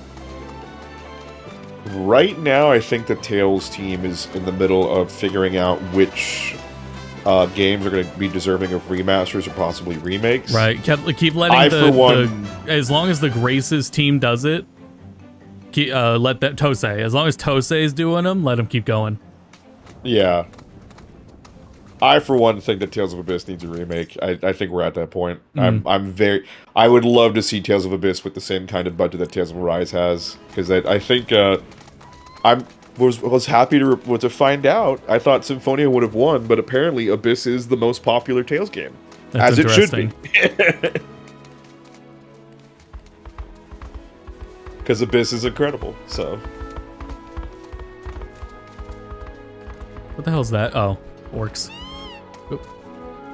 Hold on. At least for FF7 Remake, they did outsource some of the work to Brandoville, who had reports of abusing their workers. Well, I think that the issue was, with Remake specifically, Remake was originally already outsourced to another company. It was a CCC, I think? CyberConnect, right? CyberConnect, yeah, it was CyberConnect. And they, somewhere along the lines, they just got mad at CyberConnect and decided to move everything in-house. Yeah, they didn't like where their progress was going.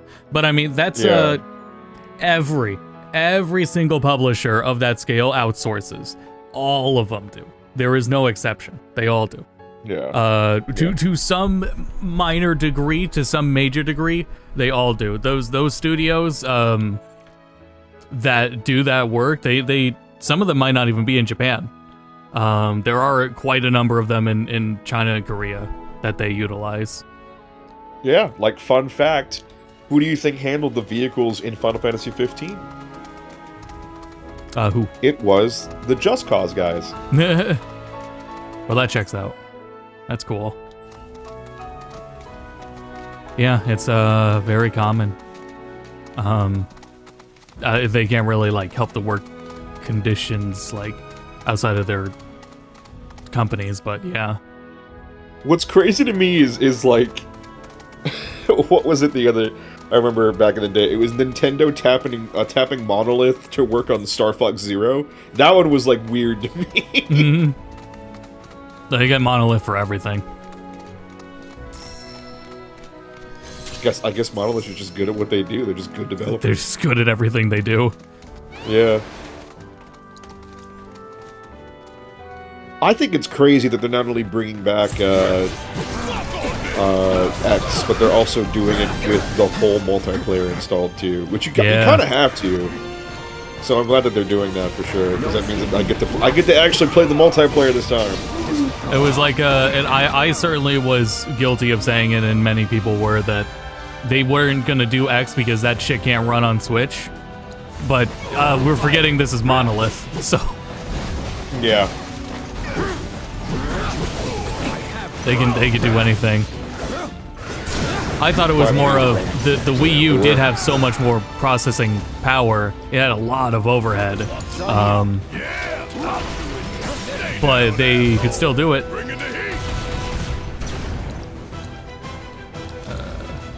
Sucks that Xenoblade only sells good enough and not extraordinarily good. Well, I mean, that's just what happens when you have an exclusive. I mean, it's the same problem with Rebirth right now. That's why the multi-platform issue with Rebirth is like hopefully going to be solved. Right. Because in general in the industry outside Nintendo. Yeah, Rebirth did technically really well. The idea is that for whatever reason, Square Enix still has like obscene like sales projections no matter what. Which I hope that they end up changing soon with their new workflow that they got going on. Right. But we don't even have the sales numbers for Rebirth. That's how bad they think that their sales numbers are. It Granted, also, there's like, at least 5 to 6 million sold. We do know that. Yeah, because they're like under a contract with Sony, and Sony funds these things to a certain degree. They may also have Sony might also have a leg in determining the sales estimates. Right. Since it is on their dime to a certain degree. But, I think that's why they're probably not as upset with putting everything that they can in these games, because Sony, I think, footed a lot of the bill, which does make me a little bit upset. I wonder if it was one of those things where maybe the exclusivity for Part 3 is going to be up until like 6 months instead of just a year. Mm. Yeah, because there is a like Square is more than likely going to stay to multi-plat, but they may be under a contractual obligation with the third game, right? That they signed many years ago.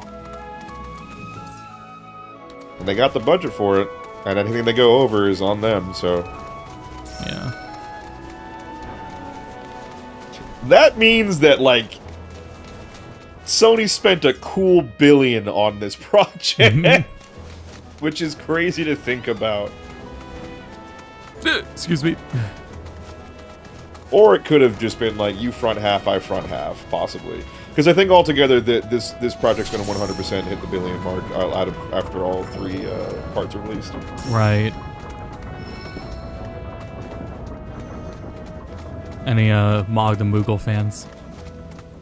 Oh my god, okay, so you know what budgets did get released or leaked that I didn't think was that crazy? Do you know that Call of Duty, the like Cold War, was $750 million? That's a lot. Yeah. So when somebody said, oh, GTA 6 is reaching 2 billion or something like that. Yeah. I was like, there's no way. Now I kind of am wondering Right. if it hasn't at least reached the billion mark in terms of budget. Right. Because if COD was almost $1 billion, that's insane. And it's not like that. I would have a hard time believing that still doesn't include like advertising, because that is still like the bulk of the budgets. Like that was the bulk of GTA 5's budget was advertising. Yeah. But it was still a So I'm substantial thinking- amount. Yeah. Because Concord was like 400, allegedly 400 million. We still don't know what the actual one was on that one, but like, it makes sense because like 200 million for advertising, 200 million for development. Yeah. And then we can open up the Emporium. COD Games are his #1 selling game each year, other than the year the new GTA hits. I think that's like the biggest issue right now within the games industry is tons of people are trying to avoid GTA, and Rockstar is being so tight-lipped on the development. No one knows when to actually expect. Because we still think that like GTA 6 is going to come out this year. I don't believe that's the case at all. Right. But I have a hard time the believing release as well. window is still 2025. Yeah.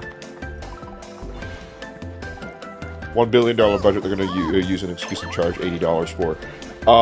Fuck $80. Think $100, and they'll get away with it too. Not from me. That's okay. Yeah, I'm good. That's what I said. I'm good. I was talking about it before we got together for the restream today. I was like, they're gonna have to do something to like blow me away with their like whatever they do, because I am not spending $100 on Grand Theft Auto. Right. There's no way. People will. Normies absolutely will. And they'll be like, well, it makes sense because it's GTA 6. This took 20 years to develop, which is not fucking true. Right. But like, they believe it. So. Here you go. How powerful is the Switch 2? I think it's like right underneath a PS4, PS4 Pro. Yeah, supposedly. It's hard to tell until like we get more statistics, but But that's going off of numbers and stats. Right. Allegedly, it has access to like upscalers though, Yes. which would 100% be a huge get for that game, for that console for sure. Yeah. This you can't imagine the amount of seething I did to this stupid Moogle music and constantly restarting it. Jesus Christ. Just so you know, there are It's still like calming to do the first ones of so it. be sure to say hi to my friends if you find one. Also, the Didn't 2K start $70 games with that basketball game? Well, $70 games started happening because of the PS5 back in 2020. Right. People forget the PS5 like came out in 2020. Like that's. And that was that was part of Sony's like thing with it. Yeah. That was the thing Sony was saying. What's crazy is for Nintendo, Xenoblade 3 would have been the first $70 game. It has it has $70 worth of content in it. Oh, other way. But no, it was Tears of the Kingdom. Which certain exceptions can be made. We talked about it before, like Persona 3. Persona games are really long, but it is a remake, but it's from 98% from scratch. Oops. You know, it's funny, Mojal, I was just thinking about that the other day. I was just thinking about how games were, like, weirdly enough, I was like, oh yeah, games were $50 for the longest time. No, they weren't. I remember that games were like $60, sometimes even $70 back in the N64 era. Oh, yeah. It wasn't... I believe it was Sony started regulating, and then Nintendo hopped on with the PS1 when it was 50. Let's not get ahead of ourselves. And then Nintendo followed suit. And then everyone else went to 60, and Nintendo stayed 50 for a while. Even in Wii U, I think. I don't think the Wii U sold its games for 60. 25 at Walmart. Yeah, good. Yeah, that's the other thing is counting on sales. Square games go on sale pretty soon. That's why this game is already so heavy. When this game and 16 came to PC is why they're so heavily discounted. Square games go on sale pretty fast. I'm sure people have noticed because they will feel like asking a lot, especially in the cases of remakes or remasters. But for Square, they do sales pretty quick. Yeah. So there's a good point in holding off. Same thing would be so with Persona. Here, you can raise these signs without getting off the chocobo. Here. It's really funny that people thought the $60 game increase, the increase from $50 to $60 was something that everyone's like, yeah, that makes sense. But the increase from 60 to 70, everyone's like, no, I don't think so, bud. You got to bring that shit back down. Right. Yep. It's goes to show you just how bad inflation has gotten, and how absurd the expectations in scale of games has gotten. Yep. The project scopes that are unfeasible in running as demanding as publishers want to run. Just get Naoki Hamaguchi to come up with a fucking 9-step process, apparently, because I still don't understand how this game took 3 years. I don't get it. I do not understand. Yeah, when's Hamaguchi starting a YouTube channel? That's what I'm saying, dog. Sakurai's cool, but bro, what the hell? Yeah. And that was already Sakurai's channel was already industry-changing stuff. Yeah. Without giving away serious trade secrets.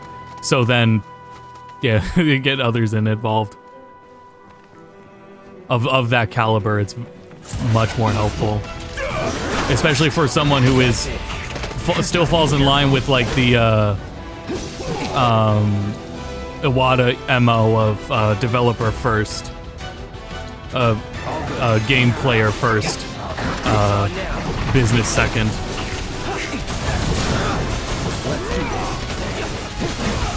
The thing is, we got the increase from 60 on every last game was $60 since we had handheld games for $40. We did, yeah.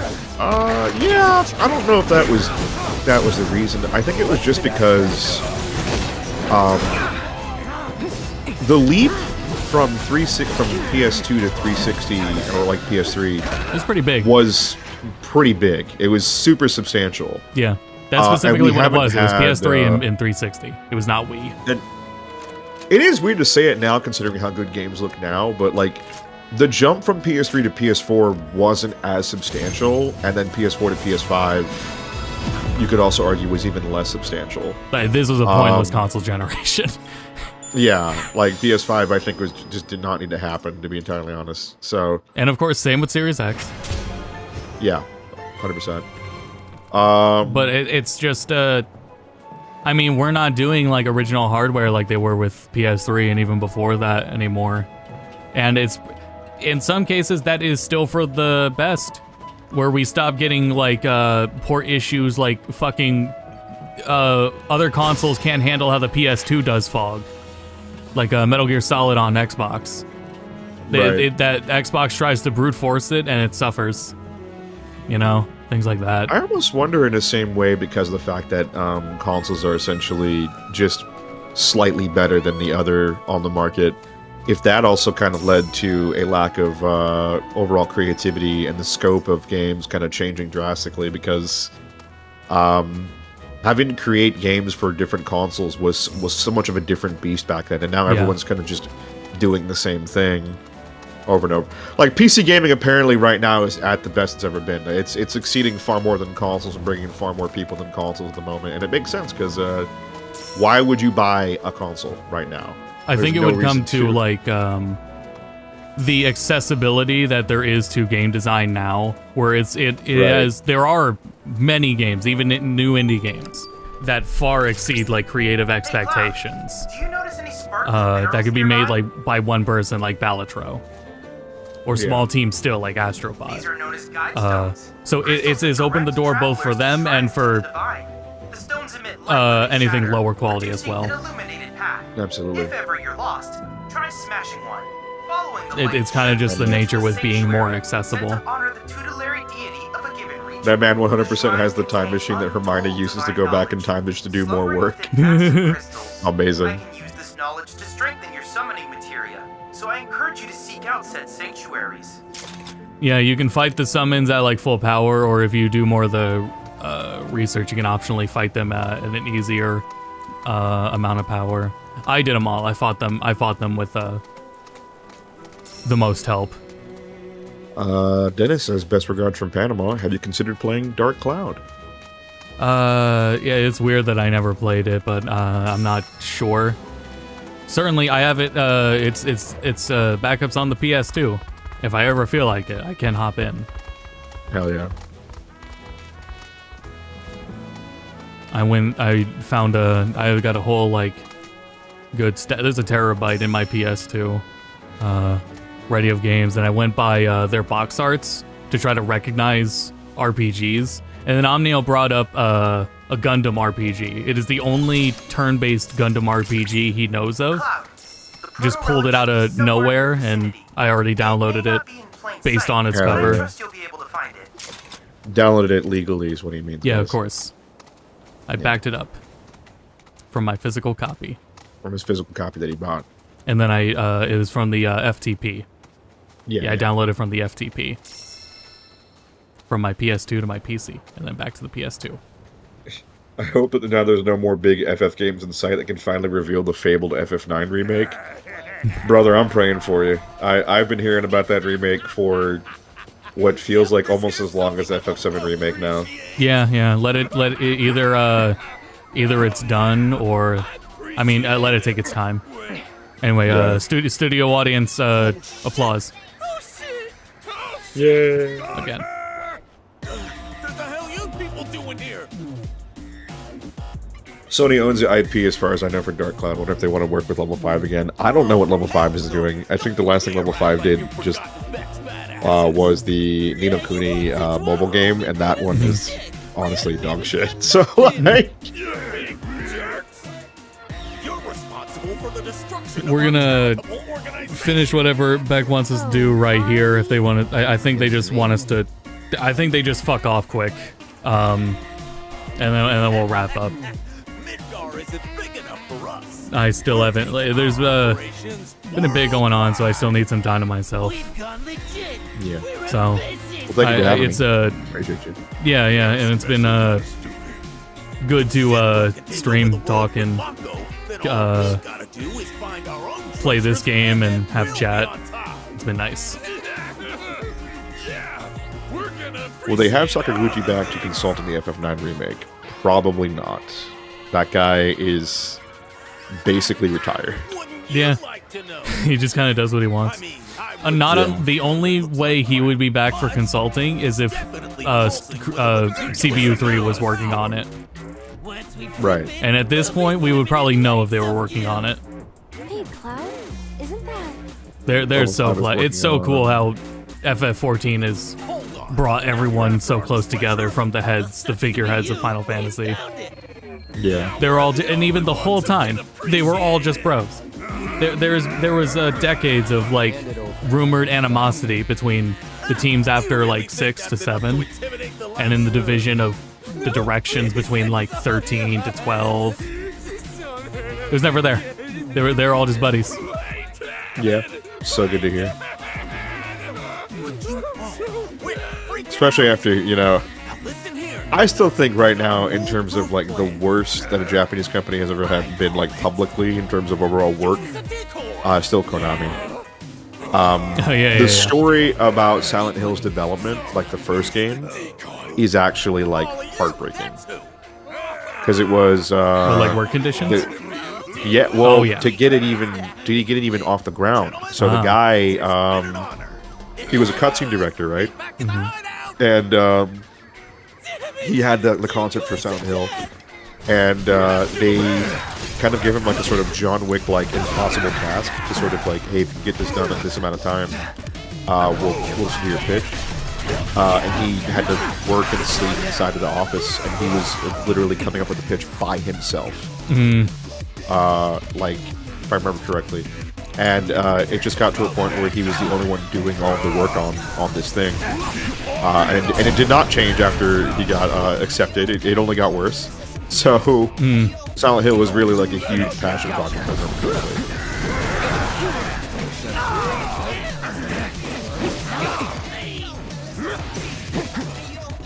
There we go.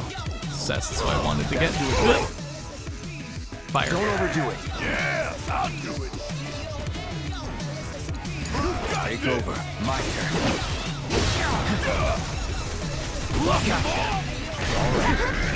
Oh shit! It's a grab. It's a command grab. I never really used Red 13, one of my least used party members. But he has a... They all have benefits if you play them. They were just... I used other characters that were... could do the same things I would need Red to do, but better. Let's turn this around. But still, they all have their kits. In a more... To put it in a more modern sense.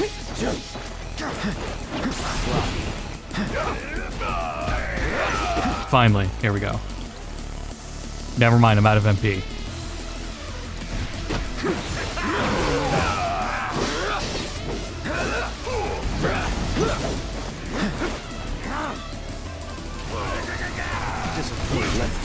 Okay. Fire. No escape. I was hoping that would pressure him. Never mind. All right. Get this cutscene.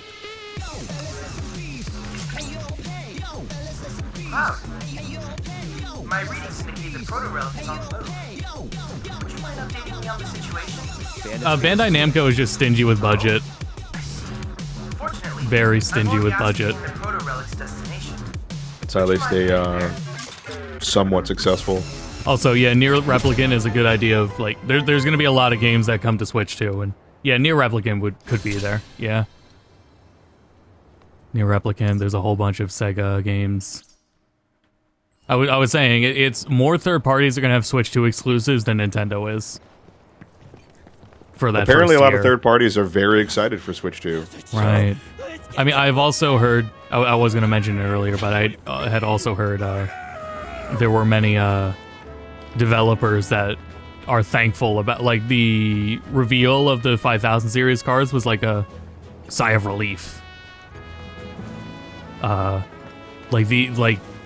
The frame gen technology and everything that they're doing is a relief to them. I think due to the conditions where that means within the same scope and scale of their projects, it's a little more of a hold because they do not have time for optimizations. And now this is if there's a little general optimization relief that they otherwise would not have, because certainly their own publishers are not going to give them the time to do it. Anyway, I gotta call it there, so thanks so much, Phil, for joining me. I'm going to head off and relax for the night. Chat, yeah, this game's great. I want to be more critical of it, and yeah, we were at least at the mini games. We brought that up. But there's a lot it does great, and yeah, it's I thoroughly enjoy this game. But yeah, 100 hours again? Unsure. I have a bunch of other games I'm still working on as well, so Tales of Grace is gonna definitely get back to next in a bit. But yeah, that's all. So thanks everyone for tuning in. Until next time, thank you for the continued support.